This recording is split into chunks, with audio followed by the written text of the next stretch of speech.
সালামু আলাইকুম। আমরা যাব আজকে আমাদের খামারের জন্য কয়েকটা হাঁস কিনতে। আসলে হাঁস কিনতে যাওয়া এইভাবে বলা ঠিক না, কারণ আমরা আমাদের খামারের জন্য যে হাঁসগুলো কিনি সেইগুলো মূলত যে কোনো খামারের কাছ থেকে কিনি। কিন্তু আজকে আমরা হাঁস নিয়ে আসবো আমাদের এলাকারই একজনের বাড়ির থেকে। আসলে উনি কিছু হাঁস উঠিয়েছিল যখন আমাদের এলাকাতে মাঠগুলো ফাঁকা ছিল।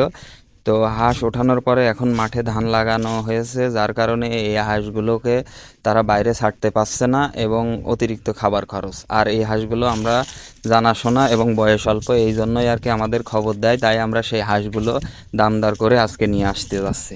আমাদেরকে প্রথমে খবর দেওয়া হয়েছিল যে এই বাড়িতে 30 পিস হাঁস আছে, কিন্তু আসলে আমরা গিয়ে দেখি হাঁস 30 পিসই আছে, কিন্তু এর ভিতরে মোরগ হাঁস রয়েছে 14 পিস। এই জন্য আমাদের খামারে তো আমরা মোরগ হাঁস দেই না, সেই জন্য মোরগ হাঁসগুলো রেখে আমরা বাড়ির থেকে খাঁচা নিয়ে গিয়েছিলাম মুরগি রাখার। সেই খাঁচাতে করে আমরা এই হাঁসগুলো ধরে নিয়ে আসলাম। এই হাঁসগুলো মাত্রই ডিম পাড়া শুরু করছে, এই জন্যই আর কি নেওয়া। যেহেতু আমাদের খামারের হাঁসগুলোও অল্প বয়স আর এইগুলোও অল্প বয়স, এই জন্যই আর কি নিয়ে নিলাম আমরা। যেহেতু এই হাঁসগুলো আমাদের বাড়ির খুব কাছে, এই জন্যই আর কি আমরা হেঁটেই এসেছিলাম এইখানে।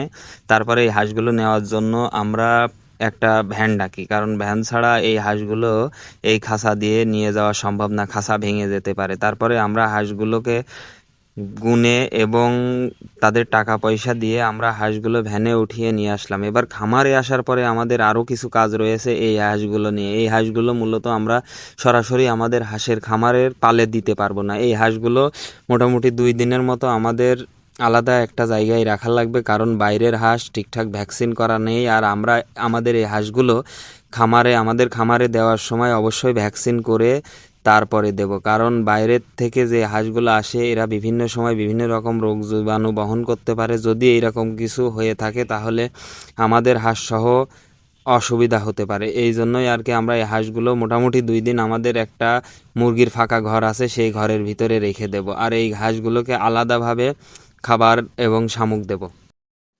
আর এই হাঁসগুলো মোটামুটি মাত্রই ডিম শুরু করছে, হয়তো পরিবেশ বা জায়গা পরিবর্তনের কারণে এখন ডিম বন্ধ হয়ে যাবে। মোটামুটি 2 দিন অবজারভেশনে রাখার পরে আমরা এই হাঁসগুলো আমাদের পালে দিয়ে দেব। সবাই আমাদের জন্য দোয়া করবেন। আসসালামু আলাইকুম রহমতুল্লাহি ওয়া বারাকাতুহু।